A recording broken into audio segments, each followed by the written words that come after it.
歡迎收聽葉神 Podcast，咁我係葉仔啦，正式宣布葉神社成立啊！咁葉神社目前就得小弟一個人嘅，咁唔緊要。佢個目的係咩呢？係想成立一個社群俾大家一齊討論啦，分享更多唔同嘅智慧啦。其實主要目的都係想俾一個 AI 嘅指令俾你哋嘅啫，咁你哋可以用呢個 AI 嘅指令，然之後濃縮全本書嘅精華，每日去吸收15分鐘，做一下個功課，即係持之以恆。1年後呢，你唔得了啊！你非常之聰明啊，會咁呢個就係目的嘅。咁大家都可以用吸收到翻嚟嘅知識，再大家互相討論，咁一齊共同成長嘅社群嚟嘅。呢個葉神社啊，幾好啊！改個名改得。雖然而家得一個人唔緊要，會越嚟越多神嘅加入啊！期待你哋。今日介紹嘅書係一本叫做《我可能錯了》嘅書，係由一位森林嘅智者寫出嚟嘅。咁我想介紹下呢個作者先啦。作者其實係年輕有為嘅，喺佢26歲嘅時候已經係擔任緊呢個國企嘅財務主管啊。咁佢非常之華麗嘅，佢個職業其實，但係咧佢係高薪離職走去泰國出家喎，就一出家咧就出咗17年，但係17年之後咧佢又翻去還俗喎，即係佢嘅經歷係好波折嘅。由佢事業有成係超級高峰嘅時候咧，佢話佢聽到內心嘅聲音，佢毅然去出家，然之後佢出家咗17年嘅時候咧，佢又聽到內心嘅聲音，因為你出完家咧，你再嘗試去還俗嘅時候，其實係好辛苦嘅。好多還俗嘅真人都去，佢哋都同翻佢講話，哇！你還俗其實係你需要面對好多嘅挑戰，因為係會好唔習慣嘅。佢仲係一個森林嘅真人，森林真人係點嘅咧？其實係每日只食一餐嘅啫，同埋佢哋唔準使用，佢哋係定咗一個規則，就係佢唔會去使用金錢咯。即係詳細你可以自己再去 Google 一下，再搜尋下森林真人，泰國嘅森林真人係點嘅。總之係一個17年之後還俗，又係去聽到佢內心嘅聲音。然之後咧，去到還完俗啦，佢就娶咗老婆各樣啦。但係佢還俗嘅時候咧，就被確診咗呢個漸凍人症啊，咁又係一啲絕症嚟啦。然之後去到呢個2022年，作者就選擇咗安樂死嘅。咁佢安樂死呢個故事都，我相信佢雖然佢喺本書度冇提及到佢點解安樂死啦，因為嗰陣時未死嘅。但我相信佢安樂死呢個決定咧，都係聽到佢內心嘅聲音嘅。咁佢安樂死呢個古仔啦，都好感動嘅。即係書裏邊都有提及過，其實佢點解會安樂死，其實書入邊有講嘅。咁慢慢再聽落去，你就明噶啦。但係佢講到好多嘅內心嘅聲音啦，但佢又冇同你講係點樣為之內心嘅聲音嘅。咁我哋再慢慢聽落去啦。咁啊，葉神話俾你知咩叫內心嘅聲音吓。好，第一個指令就係呢個貫穿全本書嘅核心句子啊。我可能錯了。咁呢個就係本書嘅書名啦。但我想講咧，呢本書係一本心靈嘅書啦，跟住類似係一啲傳記咁嘅。佢記錄低佢嘅人生嘅一啲啟發，咁佢咧就覺得我可能錯了依句係俾到佢好多嘅啟發。咁依句係源於佢嘅一個朋友啊，同佢一齊修行嘅一個森林真人阿姜查嘅弟子阿姜阿沙羅提到俾佢，即係佢教佢嘅一個朋友同一個森林真人教佢依句係點樣用啊，應該要喺你一啲人生嘅選擇發生咗分歧嘅時候咧，可能會用依句嘅。但係我想講咧，未必係適用於全部人嘅，因為可能錯了依句有少少係否定咗自己。咁其實我想表達嘅事就係一本書嘅智慧咧，係要你自己分析嘅，即係唔係本書講乜你就聽乜，你就信乜，即係唔係葉神同你講你要點啦，跟住你就去點，即係你唔係一個扯線公仔啊！你要自己去深化呢個智慧，咁先係屬於你嘅智慧嘅。好，開始第一個指令，我可能錯了。化解人際衝突嘅智慧啊！我可能錯了，呢句簡單而且充滿力量，佢好似一盞燈咁，幫我哋喺啲爭執嘅迷霧中揾到出路啊！就係呢本書貫穿全本書嘅核心智慧啊！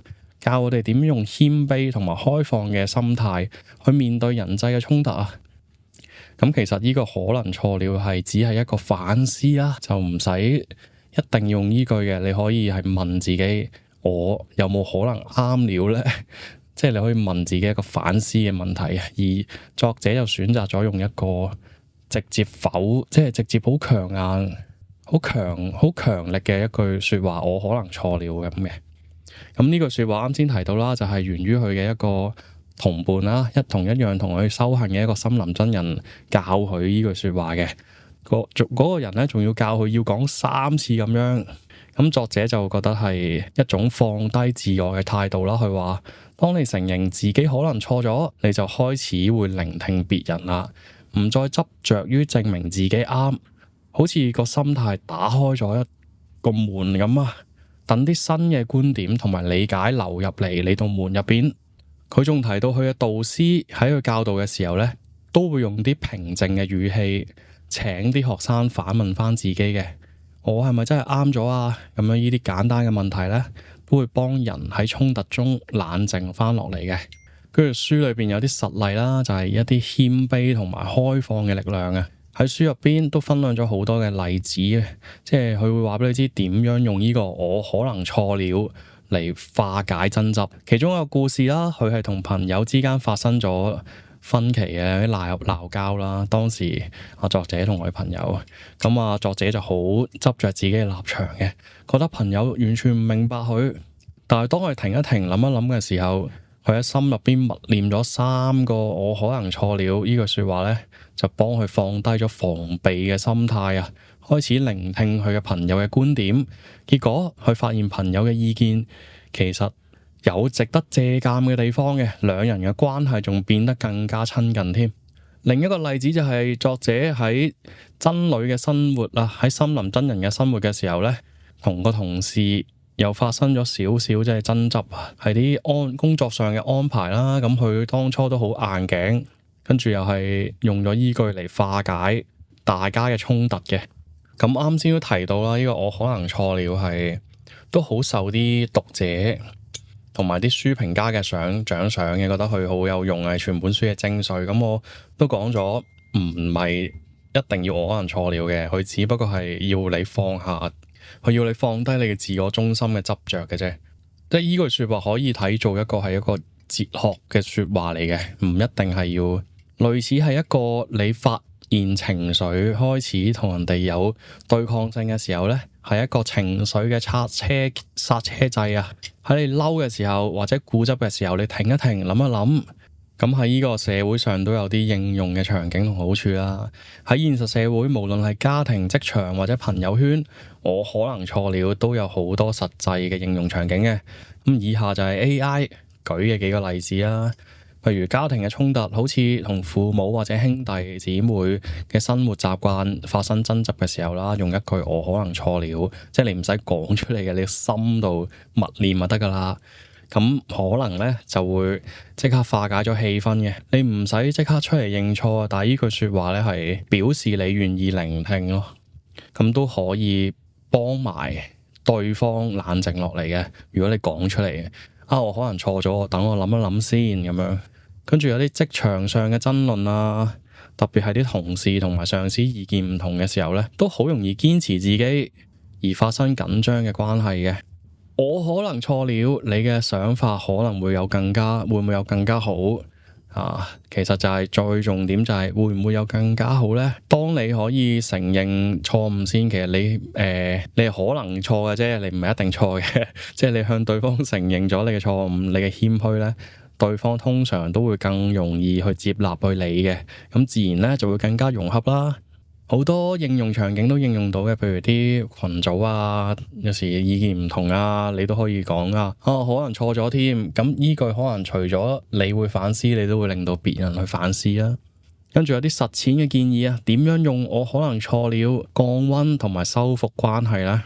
就係停一停諗一諗啦，喺爭執嘅時候覺得自己好想反駁嘅時候呢，就要剎一剎車啦，可能用啲溫和嘅語氣表達，即係你唔好用啲強硬嗰啲咧，我可能錯了，我可能錯咗啦，咁樣串串工嗰啲咧就唔係真係錯啊，即係而家都好興用一句說話就係我關我咩事，同埋關你咩事，咁樣去化解咗啲人哋投射俾你嘅情緒嘅。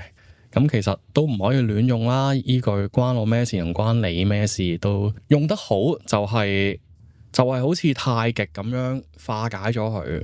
用得唔好咧，就又變咗對抗嘅，即係關我咩事啊？關你咩事啊？咁樣嗰啲咧就變咗對抗嘅。咁你都要識得點樣係好似太極一樣化解咗佢啦。當你用咗依句我可能錯了咧，就真正去聆聽對方啦。其實同埋又可以去衝突之後做反思嘅，即係你同人嘈完交之後都可以用依句嚟做反思嘅。最後總結係我可能錯了，唔單止係一句話，仲係一句智慧嘅生活方式啊！即係喺呢本書入邊啦，作者就透過佢嘅導師嘅教導啦，話俾我哋知點樣喺呢句說話喺衝突之中保持謙虛啊、謙卑同埋開放嘅。啱先就提到作者去聽到佢內心嘅聲音去做真人啦。咁佢好奇怪，佢唔係好奇怪，佢好有趣咁講咗一個寓言嘅故事嘅。佢個內心聲音係點樣聽到一個關於上帝嘅故事嚟嘅。咁有一日咧，有一個男人就跌落咗山崖，佢捉住咗懸崖邊，佢搖搖欲墜緊。佢又問山上嘅人：有冇人可以救我啊？上帝，你救我啦！上帝，跟住上帝真係回應咗佢。上帝叫佢：好啊，我救你啊，你放手啊！跟住個男人去問：喂，仲有冇其他人啊？咁呢個說話就係好有趣嘅一句，即係好有值得思考嘅一個故事嘅。咁點解咧？就係有時你真正內心嘅聲音咧，未必會係合邏輯嘅，即係好似個作者咁啦。突然之間佢會係做咗森林真人，跟住由森林真人又選擇咗還俗，最後咧選擇埋去安樂死嘅。所以咧，真正內心嘅聲音唔係咁簡單嘅。好，我哋繼續睇下呢本書嘅第二個核心觀點啊，就係不要相信你嘅每個念頭啊！你任何一個念頭都係假噶。係一個輕鬆嘅心靈人生智慧嚟嘅，呢個即係你產生任何嘅一個念頭咧，都可能係你嘅消極情緒產生出嚟，又或者係你一啲意念啊嚟產生出嚟嘅。不要相信你每個念頭，呢句說話好似一陣清風咁，幫我哋吹走內心嘅煩惱同焦慮啊！係我可能錯了。呢本書入邊，作者透過17年嘅森林真人嘅生活，分享點解用呢句說話去解放自己嘅心靈呢？佢提到佢喺森林真人嘅修行方式啦，其實係佢每一日都會透過好長時間嘅冥想啊，去觀察佢自己嘅內心嘅。咁佢都提及到啦，佢每次冥想嘅時候都會好多好凌亂、好唔一樣嘅念頭出現嘅。然之後佢用咗好耐時間去適應啦，去到臨尾佢都好坦誠，佢話佢都對於冥想呢件事咧都唔係話好叻嘅。其實咁佢17年嘅佢都每日係花好長時間去冥想啦，佢會去觀察自己嘅念頭嘅，咁去學習點樣唔同佢念頭打交，而係好似天上邊嘅雲咁啊，望住佢飄嚟飄去嘅啫。咁佢師傅阿姜查咧，曾經同佢講過一個比喻嘅，心就好似一個湖咁，而念頭就係湖上邊嘅波浪啊。你唔使同每一個波浪去決鬥嘅，只需要睇住佢靜靜咁消失嘅啫。就係呢種正念嘅練習，幫助作者明白到念頭只係暫時，完全唔係真相嚟嘅，更加唔係呢件事嘅全部啦。好多人都係腦補嗰啲嘢就以為係真，咁係好影響你嘅人生嘅。作者形容念頭係超能力嘅關鍵啊，睇下點講嘅先。書入邊形容啦，唔好相信你嘅每個念頭嘅，係佢嘅超能力，咁作者話喺憎人生活嘅早期啦，佢好容易俾自己嘅念頭拉住走嘅。即係例如有一次，佢因為做錯咗小事，內心出現咗好多自我批判嘅念頭啊。佢會喺度諗：哇，我真係冇用啊！點解我咁鬼蠢啊？咁搞到佢好鬼焦慮啦。當時係覺得自己係唔值得做呢個森林真人嘅，咁佢都曾經有幾次係放棄咗啦，好似有2次去放棄咗嘅。有一次好似係做咗1個月咁樣又走咗，跟住有一次又做3個月，跟住又走咗，跟住又再翻去咁嘅。咁佢師傅就同佢講：你嘅念頭咧，好似一個不請自來嘅客人嚟嘅，唔使同佢爭執，淨係同佢 say hello，同佢 say goodbye 咁就得噶啦。咁透過呢個教導啦，作者開始喺冥想嘅時候就觀察念頭嘅，即係唔使相信佢喺心入邊，佢喺心入邊 mark 低，呢個就係一個我好差，我覺得自己好差嘅念頭，然之後佢嚟咗，佢走咗，而唔係真嘅。慢慢佢發現呢啲負面嘅念頭咧，自己會消失，唔再控制佢嘅情緒啦。佢喺書入邊仲寫：當我學會唔將每個念頭當真，我嘅心就像被鬆綁嘅風箏，自由了許多啊！然後有一個故事都特別感人嘅，作者提到有一次佢同一位同修者發生一啲小嘅爭執，佢心入邊突然冒出一個念頭啊！哇！呢條友真係好乞人憎啊！但係佢當時即刻停一停，諗一諗，佢回想翻師傅嘅教導，話心入邊呢個只係一個念頭，唔係你真係一個真相咯。即係其實人咧係好容易俾當下嘅情緒會影響緊你諗啲乜嘅，呢個就係念頭全部都係假嘅一個關鍵啦。如果你當下咧係好開心、好歡喜、好快樂嘅，就算你隔籬嗰個係一個你好憎嘅人咧，你都唔會覺得佢好討厭嘅，即係你都會覺得你會揾到佢嘅一個可愛嘅點嘅。但係如果你嗰下係佢一個好煩惱嘅心咧，你隔籬有一個好憎嘅人喺你隔籬咧，你會憎死佢嘅。呢個就係唔好相信你嘅念頭啊！咁佢都分享好多故事啦，臨尾佢哋2個仲變咗好老友嘅，即係佢覺得佢好憎嗰條友咧。佢嘅竅訣就係用正念嚟觀察每個念頭啊！正念嚟觀察每個念頭，我唔知正念咩嚟嘅，我會唔會係啲即係正面嘅諗法去觀察定點啦？總之我自己覺得咧，你知道每個念頭都唔係真嘅，係源於你嘅情緒源於你當一刻嘅情緒去產生嘅啫嘅時候，你知道呢一點嘅時候咧，你唔使特別用一個好正面去望呢個念頭，反而你用好正面去嚟壓制咗你個負面念頭咧，你反而唔好啊！我覺得你反而要自然俾佢走咗，同佢hey hello，你覺得呢條友乞人憎係嘛？你覺得自己自卑係嘛？hey hello，你睇住佢，跟住你會見到佢慢慢走嘅，而且佢唔會長時間困你10年嘅呢個念頭。即係你覺得自己自卑呢樣嘢咧，只會可能影響你5分鐘、10分鐘。咁你睇住佢嚟，睇住佢走，咁啊搞掂噶啦。現代人好多時都會將念頭同埋現實去混淆啊，覺得我諗到嘅就一定係真。但係作者咧用雲去比喻，提醒我哋念頭只係暫時嘅現象啊，唔係我哋嘅全部。呢個觀點喺入邊都非常之受歡迎嘅，亦有啲人都話呢句說話咧係俾咗佢一個全新嘅思考角度啦，幫助到佢自己同自己去處理一個自己俾自己嘅一啲焦慮啊。咁喺現代社會，我哋嘅頭腦都好似一個24小時唔停嘅工廠啦，成日都會產生焦慮啊、自我批判同擔心未來嘅念頭嘅。特別好多人咧都會受到情緒困擾，佢哋可能覺得點解我咁失敗啊？我一定會搞到亂晒啦啲嘢。呢啲念頭咧好似係一團麻咁啊，將人捆綁住。唔好相信你每個念頭，呢句說話就好似一把剪刀一樣啊，幫你剪斷咗呢啲無形嘅繩。例如，假設你嘅工作收到一個負評，你腦海裏邊咧就會諗啊，我真係好差啊，遲早俾人炒啊。如果叫你即刻相信呢個念頭咧，你會好驚，好唔開心。但係如果你記得念頭唔係真相，你可以同自己講：呢個只係一個我好差嘅念頭，佢會過去嘅。慢慢你會發現自己唔再咁驚嘅，仲可以冷靜咁諗到解決方法。呢句說話同壓力同焦慮都係一樣，都係咁用啊！即係你會開始明白念頭只係你腦裏邊一啲虛構嘅故事啦。慢慢你個心就會輕鬆好多，去識得面對呢啲唔好嘅念頭啦。咁 AI 就分享咗一啲現實嘅實踐俾我哋啦，就係用正念嚟觀察念頭嘅。睇下佢點樣形容正念先。想將不要相信你嘅每個念頭變成日常生活習慣，以下幾個簡單嘅正念方法，連小朋友都學得識。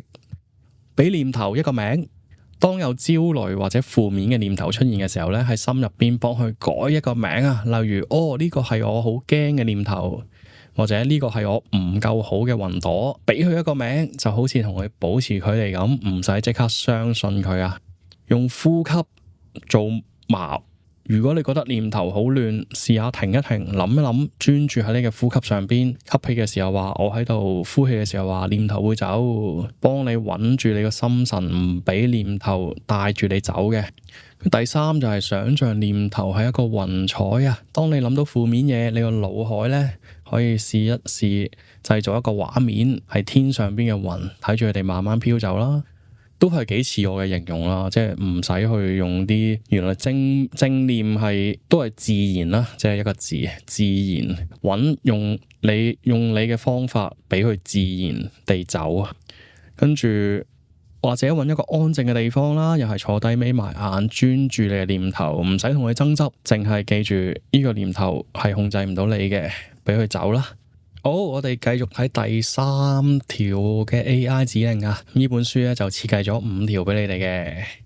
第三條就係學會喜歡他人本來嘅樣子啊，打造和諧嘅人際關係智慧啊！呢個又係佢喺森林修煉嘅時候去得到嘅一啲啟發啦。佢會話俾我哋聽點樣用慈悲同埋開放嘅心去接納別人嘅獨特之處啊！咁其實咧，俾人哋又唔使叫喜歡嘅，叫做接納別人原本嘅樣子。你要接納一個你憎嘅人咯，其實，因為你憎嘅嗰種人咧，某程度上佢係有啲你唔想見到嘅特質，你先會憎佢嘅。即係譬如你係一個斯文嘅人，你可能你會比較討厭一啲粗魯嘅人。咁大家都可以思考一下，你自己係憎啲乜嘢嘅人嘅？如果你真係好憎到去入骨嘅時候咧，你係唔會想表現到佢嘅特質出嚟嘅，即係佢係一個好容易想去冒犯別人嘅嗰種人咧，你就變成一個唔願意去冒犯別人嘅嗰種人嘅。咁其實係對你嘅健康、你嘅環境、你嘅成長係好有影響嘅。你唔願意去冒犯人，變相你係唔願意去接近人嘅啫。其實大家都可以去思考下呢個點嘅，所以你需要接納他人本來嘅樣子，就會等於你會吸收到佢嘅一啲特質，你都會真正你擁有佢嗰種特質咯。即係你係一個斯文人，你吸收咗佢嗰個粗魯咧，你接納咗佢嘅粗魯咧，你就會擁有粗魯呢個特質咯。即係你其實未必需要同佢一樣咁粗魯嘅，但係呢個粗魯特質都會幫你揾到，即係都會幫你更加做到你嘅真我出嚟咯。因為你身為人咧，你冇可能係你某一個特質你都會擁有少少嘅。但係你如果討厭一個人咧，你就會你唔想做佢嗰種特質咯。其實係好唔健康嘅呢個位。好，咁睇下 AI 整咗啲咩出嚟俾我先。學會喜歡他人本來嘅樣子啊，係一啲靈性嘅定義嚟嘅，係教我哋用啲慈悲嘅心去睇人，唔好成日想改變對方啊。喺書入邊，他始於你呢一章咧提到，當你學識對自己慈悲，接納自己嘅唔完美啊，你會發現對別人都會更加寬容嘅。呢個說話咧講出一個好重要嘅道理啦，就係接納別人先接納自己。喺佛法入邊，呢個觀念係同慈心觀，好似慈心觀啊，係一種冥想，教我哋先要對自己送上祝福先啊，願自己平安快樂啦，愛自己啦，再將呢份愛延伸俾別人啦。呢個都係好重要啦。你要首先要識得愛自己先，你先識得愛呢個世界嘅。即係你要識得自己，你有幸福嘅時候咧，你先會輸出幸福嘅，即係我都賺夠啦，都想俾人讚下咧。呢個係真嘅。如果你自己都唔幸福，你又點會想令別人幸福咧？係咪先？所以對自己好啲先，首先照顧咗自己先啦。當你識得愛自己嘅時候咧，甚至你係會識得去愛埋啲你唔中意嘅人嘅。咁作者提到喺森林嘅修行裏邊啦，就學識用呢種心態，明白每個人都有自己嘅故事同埋掙扎啊。當你對自己係有愛同埋理解嘅時候咧，你會發現別人嘅一啲奇怪位啊，或者唔啱你嘅心水啊嘅地方咧，其實都唔係咁難接受嘅啫。就好似你唔中意一朵花嘅形狀，但你會唔會怪呢朵花唔靚啊？唔會噶嘛，因為你知道呢朵花天生佢出嚟就係咁。其實人都一樣，學識喜歡他們本來嘅樣子，接受佢哋係獨一無二嘅花。你唔接受一個人，其實係佢唔係呈現緊你想要嘅樣子啊。咁要明白呢個諗法係好錯誤啦，因為人係有佢嘅獨特之處嘅。如果你覺得佢唔係你想要的樣子，所以你唔喜歡佢咧，咁你自己就要注意一下啦，因為人生其實都係一個鏡啦。你唔喜歡佢，所以即係佢唔呈現你喜歡嘅樣子咧，你自己都會唔接納自己嘅。咁可能你都可以用一個別人先接納別人嚟再接納翻自己，即係唔使下下都話我愛完自己先，我先識愛人嘅。你可以人生如鏡咁啊，佢就係你一塊鏡，你學識接納佢。唉，明啊。咁書入邊仲有啲教導啊，就係放低你嘅控制啊，欣賞差異性。作者教我哋啦，喺人際關係入邊好多摩擦係源於係控制同埋想改變別人嘅衝動嘅。佢提到佢嘅森林師傅教佢唔好試圖要控制別人，就連你自己嘅心啊，其實都未完全控制得好嘅。即係佢唔係話用控制嘅，即係就連佢係咁，全原句係咁嘅，不要試圖修理別人，因為你連自己的心都還沒完全修好啊！呢句說話提醒我哋啦，與其花心機去糾正別人，不如先管好自己嘅心態啊！書入邊提到放低評價，保持開放嘅心，可以幫我哋欣賞別人嘅差異。咁作者話喺森林真人生活嗰陣時咧，佢學識唔好即時去判斷別人嘅行為啊，而係試下用好奇心去了解對方嘅動機。佢會問自己點解呢條友會咁做嘅？佢嘅世界究竟係點啊？就係用同理心去望翻別人啦。呢種態度啊，就好似打開咗一道窗咁啊，等你見到別人嘅好，而唔係淨係見到你自己唔中意嘅地方嘅時候咧，就真正冇去標籤別人啦，就會去睇翻佢哋原本嘅本質啦，咁就唔會再有偏見啦，亦都會更有禮貌，更會尊重到別人啦。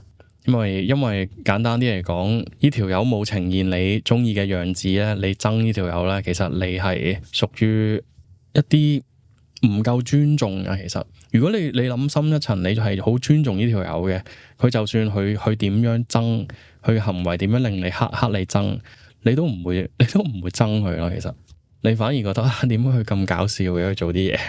咁書入邊有啲例子啊，就係佢分享咗幾個故事，教點樣唔好試圖改變別人，尊重翻對方原來嘅面目啊。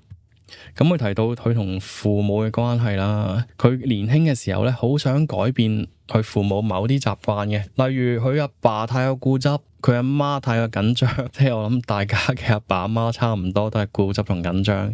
跟住喺真人嘅修煉之後咧，佢就識用啲新嘅角度去睇佢阿爸阿媽啦。父母嘅行為背後係有佢哋嘅人生經歷。同埋有佢哋嘅愛嘅，於是佢放棄咗改造佢嘅父母念頭啊，反而係欣賞佢爸爸嘅堅持，同埋佢媽媽嘅關心啊，將固執變成堅持，將緊張變成關心，結果佢同父母關係變得更加親近，爭執都少咗好多嘅。佢亦都提到佢同佢一啲病患嘅互動啦，喺佢晚年嘅時候咧，佢係作為一個演講者。即係佢係還咗俗之後啦，佢係變成一個出咗書嘅作者啦，好犀利啦，去同人哋分享佢嘅經歷啦，最後仲變成一個演講者嘅，佢同好多佢嘅支持者互動啊，有啲人會俾佢唔同嘅建議，例如佢當時係驗咗呢個漸凍症嘅，啲人會教佢啦，你應該點樣醫啊？你應該睇下呢個神醫幫你針下灸咁樣，即係講咗好多唔同嘅方法啦，甚至有啲指點佢應該點做嘅味道嘅。佢原本都覺得好鬼煩嘅，但係佢選擇用慈悲嘅心態啊，佢話心入邊其實指點佢嘅人只係想幫助佢啫，呢種係一種關心嘅表現方式，呢種唔試圖改變對方嘅心態咧，幫佢同別人保持到和諧啊，仲減少到自己嘅內在壓力嘅。咁呢啲故事都係想叫你放手，唔好控制別人啫。咁其實別人又會控制你喎，即係佢啲人好多人都會想指點你，咁樣唔關我咩事，都唔關你咩事，即係呢一句咧就可以用翻落去啦。因為其實人咧就會有啲聖母嘅心態嘅，我知道多你少少嘢咧，我就會想去指點下你嘅，即係可以叫做係測下我嘅存在感，認為我自己你睇到我叻過你咯，即係我叻你少少就想去指點人嘅，人係有呢種心態，你要睇清到呢件事嘅本質咯，佢指點你受唔受佢影響？係兩件事嚟㗎，咁你要明白真正嘅智慧係唔會隨便去指點人嘅，即係你唔會見到一個乞衣，你喂，你唔應該做乞衣啊，你應該而家開始企起身，然之後行兩步去隔離鋪頭應徵，跟住唔請你再去隔離惠康，跟住百佳，跟住應徵下洗碗，唔應該坐喺度做乞衣，即係。咁樣其實係好不知所謂噶嘛，係嘛？你真係你唔知呢種人喺度做乜，但係呢個世界上就好多呢種人嘅，但係唔使驚吸收得到自己唔係呢種人，同埋識得同佢界開佢同你啊。咁其實我自己睇咗呢本書啦，咁我睇到作者好多嘅一啲自己嘅啟發嘅一啲內容啦，佢嘅一啲描述啦，我自己覺得佢。呢本書嘅作者，坦白嚟講，我嘅分析我覺得佢未解開得晒嘅，即係佢都仲有少少介懷，佢有少少介懷，覺得我做森林真女嘅時候，我唔知我覺得佢咧係做森林真女嘅時候咧，會覺得有少少驕傲嘅味道，即係我係森林真女，我係一日一餐咁嘅，即係我係從佢字裏行間去感受到嘅，跟住佢還原族嘅時候咧，都會係有啲佢解開唔到真正放手，別人都控制唔到你嘅嗰種態度嘅，所以其實佢修煉咗17年都未必做到叫做放手或者放低任何嘢臣服一樣嘢咧。其實我哋現代人都唔使學到咁老子無為嗰啲，其實唔需要啊，俾自己多啲空間，其實接受自己嘅唔完美先啦。咁就特別好用嘅呢個接受自己唔完美啊，唔使係乜嘢都做到好最好咁嘅，學識去欣賞到自己唔夠好嘅嗰個樣咯，你都會喜歡自己唔夠好嗰個樣嘅，即係你蠢蠢地你都中意自己啦，咁你咧都會中意翻別人啦。咁有幾個簡單嘅方法啦，就係呢啲練習嘅方法，停一停，觀察自己嘅舉動啊。當你想試圖去矯正別人嘅時候咧，你問一問自己，我點解想去改變？係唔係因為我嘅期望？呢個提到呢個都好重要嘅。你想改變別人咧，其實有一個方法係幾好用嘅，就係嗰條友會唔會喺30秒內改變到嘅嗰樣嘢啊？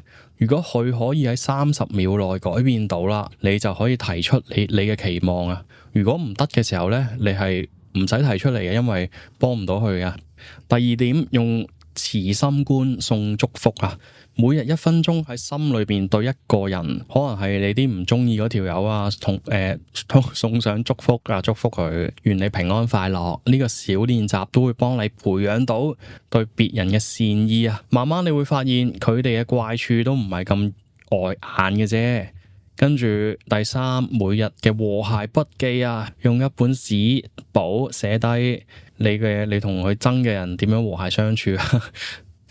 跟住欣賞人嘅獨特啦，可能你喺街度見到你啲唔中意嘅人啦，見到可能有時會見到啲唔係咁中意嘅人，你欣賞下佢點解你唔中意佢，你欣賞佢啦，試下。咁有好多小例子啊、小練習嗰啲啦，佢啊主要嘅目的都係想同你講翻，其實佢係始於你啊，全部都係由你開始啊。其實我都想分享下一個關於我嘅朋友嘅一個例子啊，即係唔好聽我嘅朋友就等於我啊，唔係啊，因為如果係我咧，我會直接講我嘅。點解我會？其實我發覺睇到好多。當我識得去尊重別人嘅樣子嘅時候咧，我可以尊重翻自己嘅樣子啦。然之後我都會更加睇得到世界更多唔同嘅色彩嘅人嘅。其實呢點都好重要啦，即係將來我都會製造一啲如何活出真我，即係散放你嘅人生光芒。呢啲一個 topic 會有10條 AI 指令幫你。用唔同嘅書本嘅智慧整合埋一個大嘅主題去教，又唔係叫教，即係去一齊去研究下點樣活出真我嘅。咁活出真我咧，其實係好嘅一樣嘢啦，就會睇到世界唔同嘅顏色、唔同嘅彩色嘅。咁我話睇到我朋友咧就同另一個同事，佢哋又好唔對付嘅，大家都好互相討厭大家嘅。咁我朋友嘅性格係啲咩性格咧？佢係啲比較內斂啊，但係佢同人咧就好容易打成一片，好幽默風趣嘅人嚟嘅。咁佢自己係一個類似隊長仔模式啦，佢同另一個隊長仔發生咗唔對付嘅心態。咁我朋友係啲點嘅隊長咧？佢係一種唔會點鬧人啦，同佢啲下屬打成一片啦嘅一種隊長嚟嘅。咁另外嗰個人咧係啲咩隊長咧？就係一啲好惡嘅隊長啦，好嚴厲嘅，即係佢又唔係喐啲就去鬧人，而係佢會好嚴厲，你做錯咗就對你好嚴厲，賞罰分明咁嘅。但係嚴厲嗰個隊長佢就唔識點樣講笑話嘅，即係反而同啲下屬嘅關係咧，好似係人哋係為咗怕咗佢，所以先去跟住佢尾。而我朋友咧就係人哋真係想同佢打成一片，所以先跟住佢咁樣，即係又唔係先跟住佢嘅。總之一個咧就係嚴厲，一個就係傻仔咁咯。咁其實佢哋兩個都互相唔中意大家，實會有原因嘅。咁原因其實就係佢哋都唔中意對方嘅一啲特質，就係佢自己擁有唔到嘅嗰種特質啊。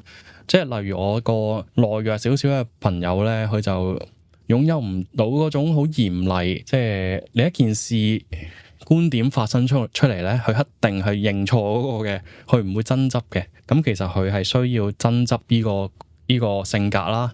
其實佢係需要擁有少少為自己發聲嘅權利呢種特質啦。而另外嗰個好惡死嘅隊長咧，其實佢都想擁有我朋友嗰種同佢啲同事打成一片，即係冇乜所謂，又處事唔係話好認真嗰種性格。因為好惡嗰個隊長咧，佢係太認真嘅，其實處事。但係如果佢哋兩個互相都係討厭緊大家嘅時候咧，其實係變相都會吸收唔到佢哋應該要擁有嘅嗰種特質嘅。即係我朋友，你又唔使要擁有到好似成日鬧人好惡咁，但係你都會擁有佢嗰種少少做事認真嘅能力咯。即係佢惡佢嚴厲啫，其實係做事認真咯。咁我個朋友咧就唔係好認真嘅做事，咁冇辦法，咁人就係咁。好，繼續我哋嘅第4條 AI 啊，放下控制，信任當下，鬆開拳頭嘅人生智慧啊，好似一陣風咁，幫我哋放低心底嘅心頭嘅重擔，學識同生活和平共處啊。咁啊，作者都分享一個好簡單嘅佢自己常用嘅生活實踐啦，即係佢發現有啲嬲啊，或者你改變唔到嘅當下，你控制唔到嘅當下，即係你唔係當下，當下係一定控制到嘅。即係你發現咗啲控制唔到嘅未來或者過去咧，或者別人或者情緒咧，佢都會捉實自己嘅拳頭，然之後再放鬆。咁佢每次都會用呢個小辦法嘅，捉實自己嘅拳頭，然之後再放鬆佢。佢想話俾我哋知咧，唔使試圖控制每件事嘅，而係學識接受生活嘅變化同埋未知。喺書入邊提到啦，佢喺森林跟隨佢師傅修行嘅時候咧，生活係充滿不確定性啊！即係佢嘅真人係唔可以掂啲錢啦，就連佢村民嘅布施啊，都係唔可以多嘅。點樣嘅食物，有幾多食物係完全控制唔到啊？即係佢一日只能食一餐嘅。如果有第啲人想俾我再送多啲嘢俾你食啊，佢係唔可以要嘅。咁有時佢哋喺森林入邊嘅行禪啊，都會面對唔同嘅天氣變化，昆蟲啊，好多嘢。咁呢啲經歷咧，教佢明白到你無法控制到外在嘅世界啊，但你可以選擇點樣去回應嘅。喺呢啲各樣唔同嘅環境啦，去學識咗我要點樣執着都改變唔到嘅，反而要轉為信任每刻嘅發生啊！就好似你攞住粒沙，想攞得越緊，啲沙就會流得越快嘅；反而你鬆開手，啲沙就會留喺你個手度。呢種心態幫佢喺無常嘅生活中揾到內心嘅平靜啊！咁佢提到就係佢關於鬆開拳頭嘅練習啦。就係當佢覺得焦慮想控制一件事嘅時候咧，佢就會用呢個練習捉緊拳頭，然之後鬆開咁嘅，就係象徵佢嘅內心放低咗執着咯，願意同當下和平共處啊。書裏邊有一句原句就係咁：當你鬆開拳頭，你給了自己空間去回應，而不是被控制嘅慾望綁住啊。作者解釋啦，當你唔試圖控制你嘅一切，你就會有更多嘅心力同智慧去用開放嘅心回應眼前嘅狀況嘅。鬆開拳頭就好似話俾自己聽，我唔使攞晒所有嘢喺手啊，我可以信任未來面前嘅生活係有另有出路嘅。咁呢個動作都幫我哋可以控制到焦慮嘅心理啊，將放手等於自由嘅心態嘅。咁其實未來咧係一定係未知嘅，控制唔到嘅。全部人嘅未來都係未知。話說我一日就去咗山頂，車個老友上山頂，跟住咧佢係充滿霧嘅嗰陣時，可能我唔知點解係全個上山頂嗰條路咧，你見唔到前邊有任何嘢。因為啲霧係太過大啦，你能見嘅範圍只係得一個車嘅身位嘅啫。咁我當時咧，我係揸車揸咗成30分鐘咁耐嘅，因為全部車都揸得好慢啦。如果我前邊有架車，我都冇咁驚，因為我跟住前邊嗰個同佢保持距離嘅啫。但係好長時間我前邊係冇車嗰下先得閒嘅，即係我變成咗我係行第一啊！跟住我嗰陣時，我明白，哇！人生就好似我當時一樣，係未知嚟嘅，所以你都要擁抱你嘅未知，接受你嘅人生未知，咁你就會舒服好多啦。而你知道你一定要需要接受你嗰種未知咧，你就會有更多勇氣去接受人生唔同嘅可能性咯。咁佢書入邊提到啦，放下控制，信任當下係好適合現代人嘅，用嚟處理焦慮同埋啲失控嘅感覺啦。特別係啲想過度控制你嘅未來啊，例如事業、感情狀況或者健康啊，其實都係一啲未知嘅情況啦。勇敢去擁抱佢啊！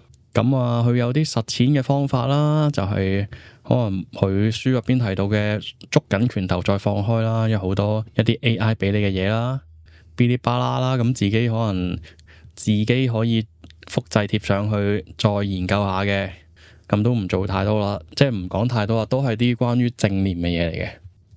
跟住有一個佛法同埋現代心理學嘅連結啦，放低控制，信任當下，係佛法同現代心理學有好多相似之處嘅。佛法嘅無常觀定觀無常啦，同埋隨順因緣啦。喺佛法入邊嘅無常觀教我哋明白世界上所有嘢，包括健康、計劃、關係，全部都會變嘅。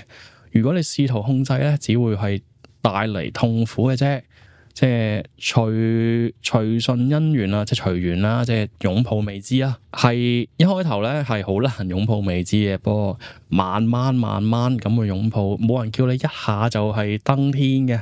又即係而家都其實係好將會好熱門啊！呢個叫個人成長或者叫做個人成功嘅學說或者呢個成長嘅方法啦，其實係而家越嚟越熱門嘅。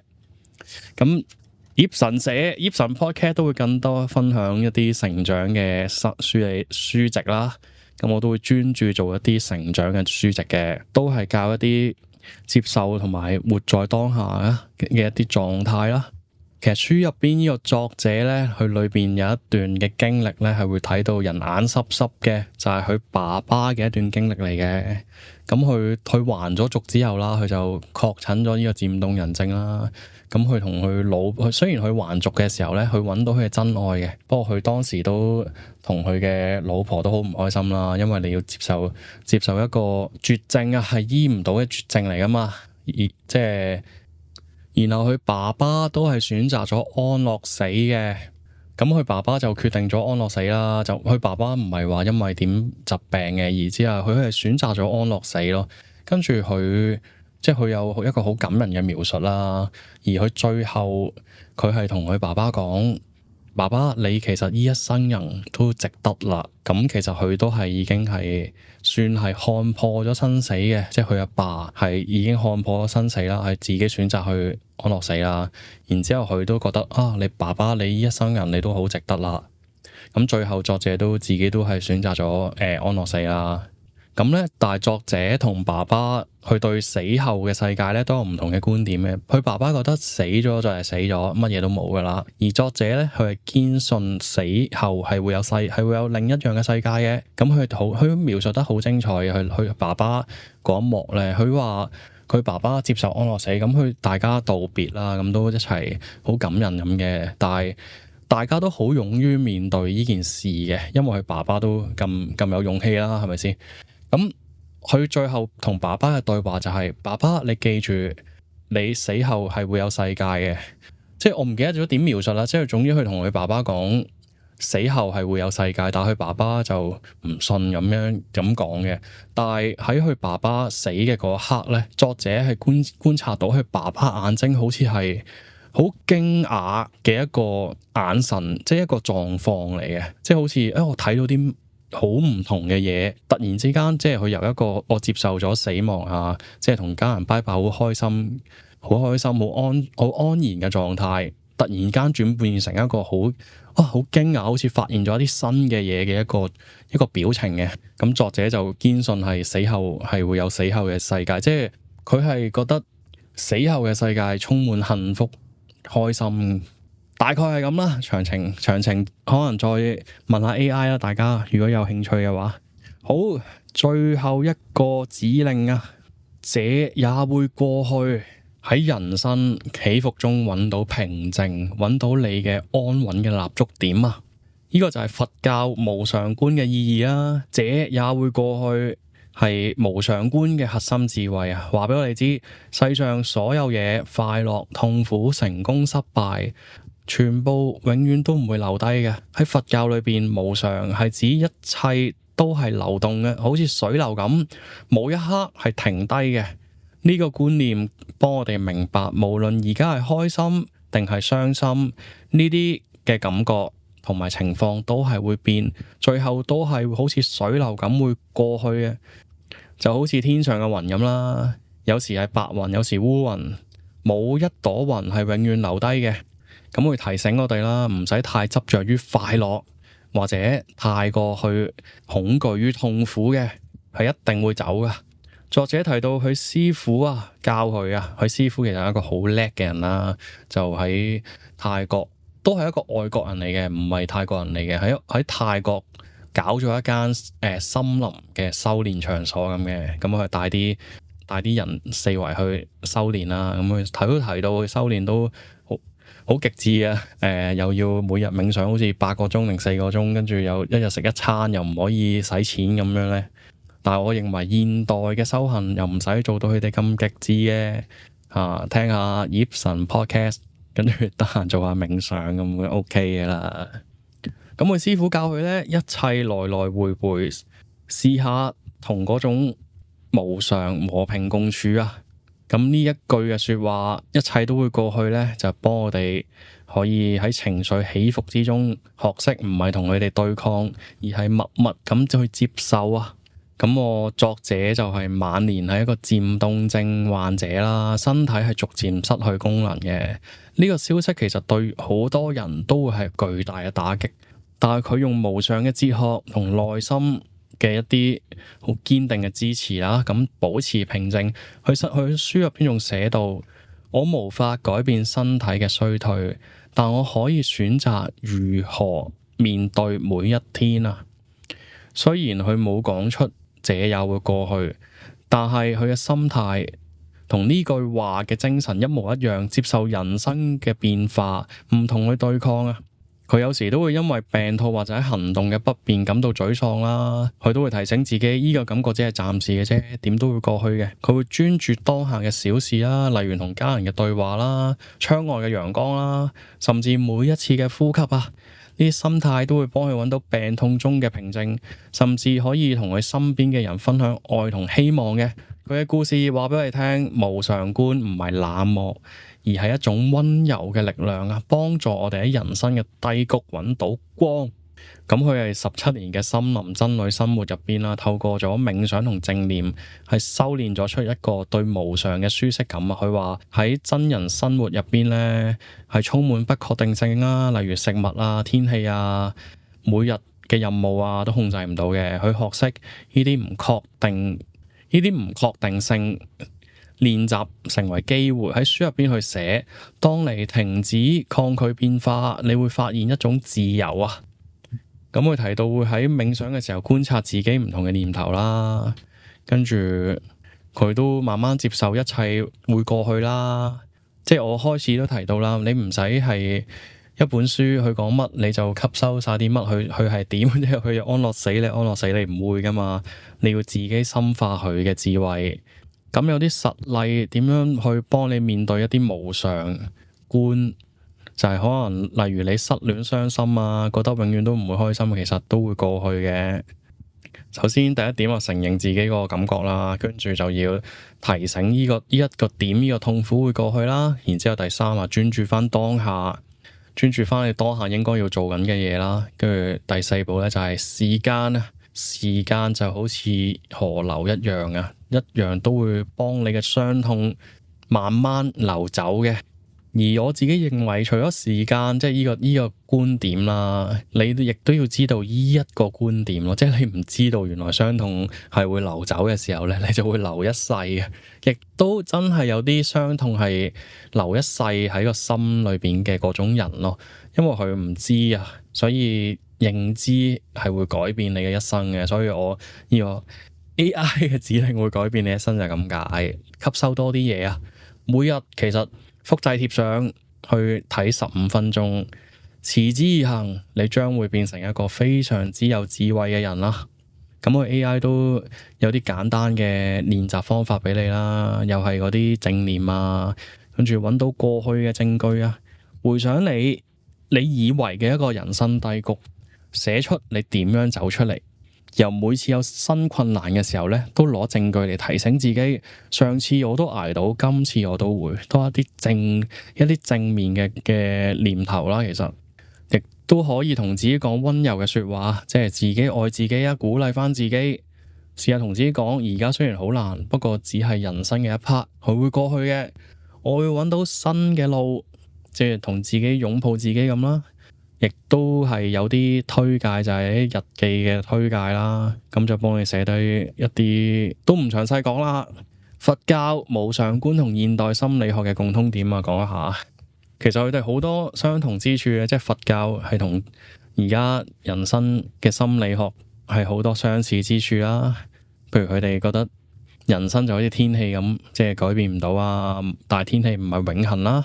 佛教就教我哋接受無常，接受一切啦。然之後有個叫做接受承諾治療法 ACT 咧，就話焦慮好多時都係來自於試圖控制無法改變嘅事啊，例如係未來啊、別人嘅諗法啊。但係當我哋接受當下嘅情緒咧，專注翻有意義嘅行動，都會幫我哋共同變化、和平共處啊。好溜溜總之就係接受翻未知啦。然後正念又係可以幫你專注翻當下啦，即係而家好多人正念啊，有行禪啊、冥想啊，其實都係一啲好好嘅行動實踐嚟嘅。咁最後總結，這也會過去，就係一個溫柔嘅種子啊，幫我哋喺人生嘅起起伏伏揾到平靜同埋希望。係我可能錯了，森林智者的最後一堂人生課啊。其實佢寫呢本書嘅時候佢未死，但係真係最後一堂咯。佢真係寫又會咁咩？透過無常觀同佢面對絕症嘅故事，話俾你知點樣接受生活嘅流動。書評話，例如失戀、B+ 都可以用冥想嗰啲。最後嘅最後啊，即係開頭提到呢個內心嘅聲音啦，我未同大家講，因為作者係一直都冇講過內心嘅聲音係點樣形成嘅。咁我自己又可能我分享我嘅一啲睇法啦。我只不過咧覺得作者形容內心嘅聲音係上帝原來嗰個啦，即係有時會係好唔合乎邏輯嘅。但係點將為止真正內心嘅聲音，就係你去行動你先會知嘅。即係如果你內心產生呢個聲音，你覺得佢好唔合乎邏輯，然之後你選擇咗唔行動，你選擇咗瞓覺嘅，咁呢，就算呢個真係屬於你嘅內心聲音呢，你都唔會知咯。但係如果你選擇行動，你就真正你會判斷到呢個內心呢樣係唔係屬於你真正嘅內心聲音咯。所以唔使驚，做你就知道內心聲音啦。而作者亦都係一個非常之幸運嘅人啦，因為佢每次遵循佢嘅做法，佢都覺得佢係冇後悔過佢去喺佢事業高峰嘅時候做咗森林嘅真人啦。然之後喺佢森林真人修行到17年嘅時候，佢選擇咗還俗，佢全部嘅決定，佢自己去提到都係屬於一種內心嘅聲音，叫佢要咁樣做嘅。然後佢係完全唔後悔，亦都係好接納佢內心嘅聲音咯。其實人人都係會有內心嘅聲音嘅，但係點樣區分就係你要行動，然之後自己去區分咯。你行動出嚟嗰個就係即係你會繼續持續做落去嗰個，跟住你再用情緒，你再去判斷佢。究竟我做咗呢件事出嚟，我係開唔開心啊？覺得值唔值得啊？其實你要做你先知嘅。咁遲啲再展開嚟講呢個揾到真我嘅話題嘅。咁今日就講得差唔多啦。呢本森林嘅真人教我哋嘅，又唔係叫教我哋嘅，即係佢嘅人生嘅一個經歷，去寫咗成一本書啦。咁就幫我哋揾到一啲嘅啟發啦。下集見，拜拜。